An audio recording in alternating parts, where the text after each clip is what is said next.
Assalamualaikum warahmatullahi wabarakatuh. Salam dan bahagia Bapak dan Ibu guru hebat.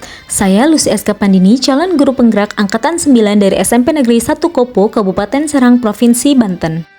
Pada kesempatan ini, saya akan menyampaikan tugas demonstrasi kontekstual modul 2.3 tentang coaching dalam supervisi akademik yang saya lakukan bersama Bapak Ahmad Anwar Sanusi sebagai coach dan Bapak Kusnadi sebagai coachee. Tujuan dilaksanakannya supervisi akademik adalah untuk memastikan pembelajaran yang berpihak pada murid, serta pengembangan kompetensi diri dalam setiap pendidik di sekolah.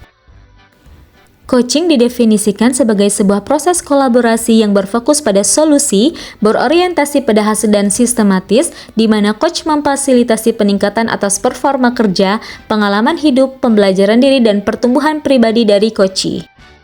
Terdapat 3 tahapan supervisi dengan paradigma berpikir coaching. Yang pertama adalah prasupervisi atau perencanaan, yang kedua adalah pelaksanaan supervisi, dan yang ketiga adalah pasca supervisi atau tindak lanjut. Secara lebih jelasnya dapat dilihat pada praktik berikut.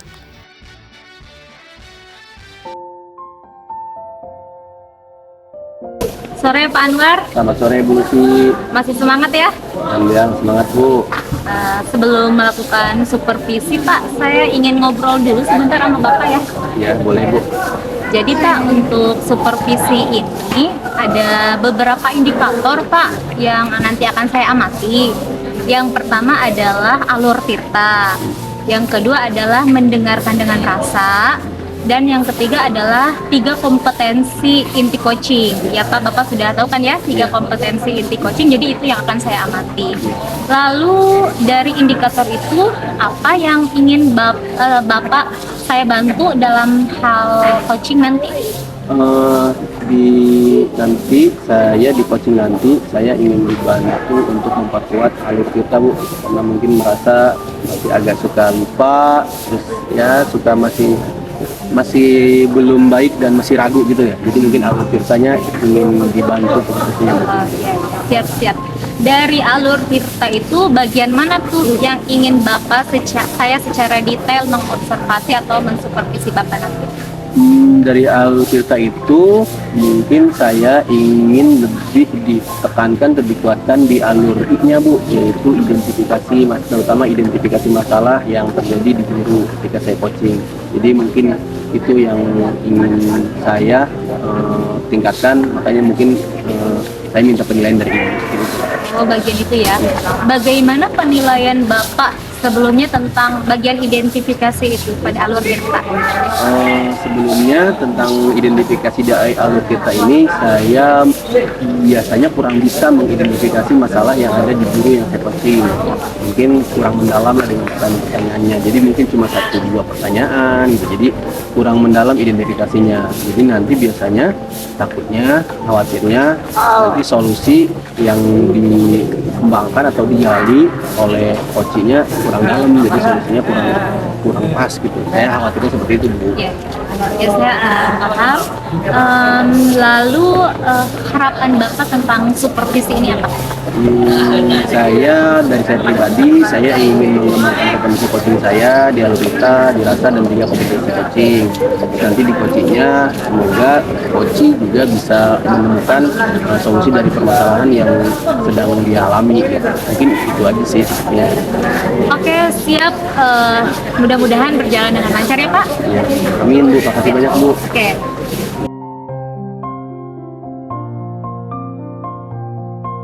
Selamat siang Pak Kus. Siang Pak. Apa kabarnya? Alhamdulillah sehat Pak. Terima kasih banyak nih Pak. Oke, kemarin saya dengar katanya mau ngobrol ya. Iya Pak, kalau ada waktu Bapak ini kira-kira ada waktunya nggak Pak nih? Kebetulan saya punya ada waktu nih. Boleh kita ngobrol ya? Boleh Pak. Pak. Kalau boleh tahu apa yang kita akan obrolkan? Ini Pak, sedikit ada ya atau permasalahan dalam diri saya terkait dalam pembelajaran didik ya. Kalau saya kan selama ini ngajar kelas yang namanya kelas itu kan sejauh harus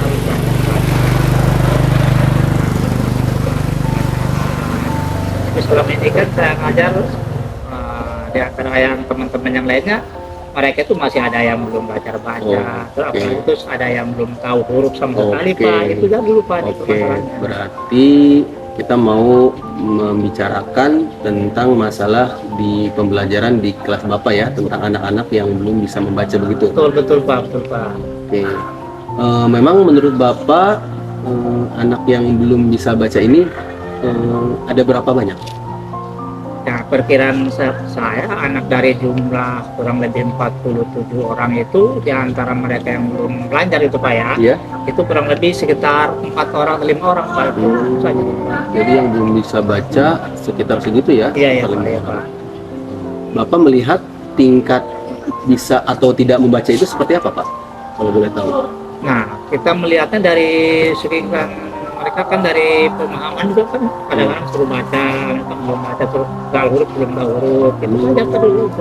Oh, jadi kriteria belum membaca ini, belum bisa membaca ini juga belum mengenal huruf begitu ya Pak? Iya. Oke, jadi sepertinya yang ingin Bapak itu harapkan itu seperti apa Pak? Harapan saya ke depannya, jadi kalau kelas 6 itu kan untuk melanjutkan nanti ke yang pendidikan yang lebih tinggi ya sampai yang mereka jangan sampai tertinggal Pak. Untuk bacanya itu kan kita sebagai guru kan merasa malu juga Pak, gitu nanti di tingkat lanjutnya. Jadi Bapak ingin mengharapkan kelas 6 ini karena kelas tertinggi mereka bisa baca agar bisa melanjutkan di jenjang selanjutnya begitu ya Pak ya? Betul Pak. Oke, kira-kira yang bisa Bapak lakukan kira-kira apa ya untuk mengatasi ini? Selama ini saya sudah berusaha dengan semakin mungkin Pak. Saya selama ini sebelum mulai pembelajaran sudah melakukan yang namanya literasi. Iya. Sebelum belajar kita melakukan di luar, bukan di luar kelas, di taman itu kita kumpul bareng. Jadi namanya literasi 10 menit atau 5 menit sebelum masuk kelas itu kan lakukan. Oke.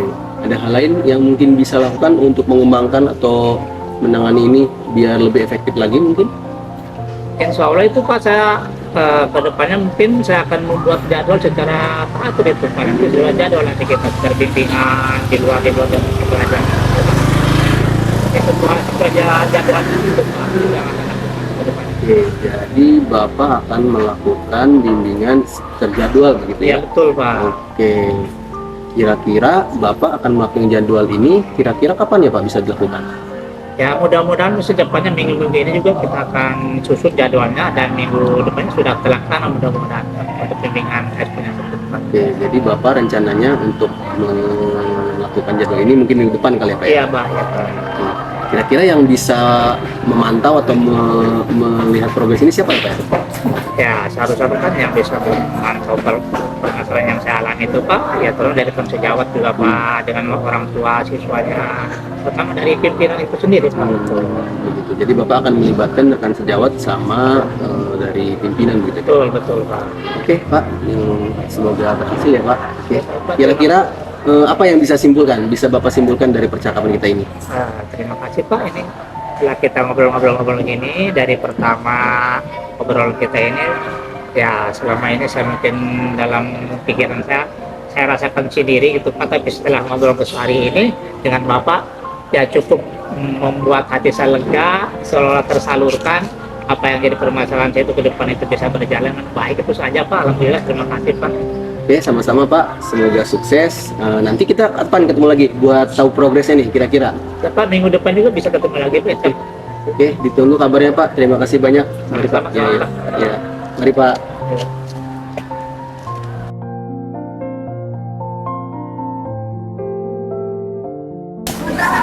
Halo Pak Anwar, Halo Bu. tadi sudah melakukan coaching ya? Ya, Bu sudah tadi. Ya.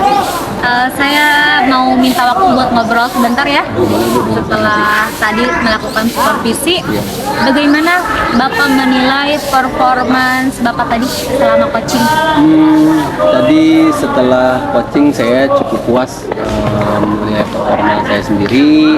Saya merasa sudah melakukan tirta ya. Nanti mungkin butuh masukan dari Bu Musi juga bagaimana performa saya. Tapi saya pribadi cukup puas menanyakan dari awal sampai T, I, R dan T, A-nya coach saya cukup puas. Walaupun mungkin ada beberapa, mungkin saya minta masukan dari Bu. Jadi apa yang membuat Bapak merasa tadi sudah cukup puas? Menurut penilaian pribadi saya merasa cukup puas karena saya sudah melakukan anugerah, menanyakan tujuan dari sesi percakapan coaching, mengidentifikasi, terus menanyakan rencana aksi sama tanggung jawabnya kepada coaching. Terus saya sudah merasa mendengar dengan rasa dan tadi menunjukkan 3 kompetensi coaching. Mungkin itu sih kenapa saya merasa puas. Ya Pak, alhamdulillah ya. Boleh saya menyampaikan hasil dari observasi saya tadi? Oh boleh Bu, dengan senang hati. Ya, jadi berdasarkan hasil pengamatan saya tadi, Bapak yang sudah meng-coaching Pakus mengenai permasalahan muridnya kelas 6 yang masih ada yang belum lancar membaca ya, bahkan ada yang belum tahu huruf.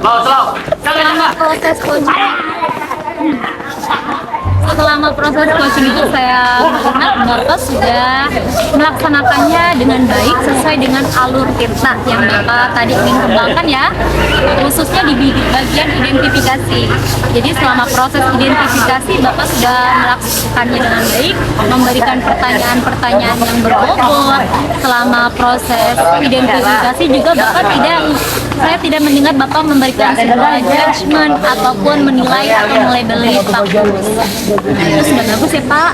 Selama proses coaching pun Bapak sudah mendengarkan dengan rasa. Saya menyaksikan tadi Bapak mengangguk-angguk, bilang iya. Jadi merupakan sebuah respon yang Bapak berikan kepada Pakus selama proses coaching. Itu sudah menunjukkan bahwa adanya suatu kemitraan antara coach dengan coaching. Nah, untuk 3 kompetensi coaching pun sudah Bapak lakukan ya. Tadi Bapak sudah hadir penuh selama coaching, lalu Bapak sudah mendengarkan dengan aktif, Bapak juga sudah memberikan pertanyaan berbobot.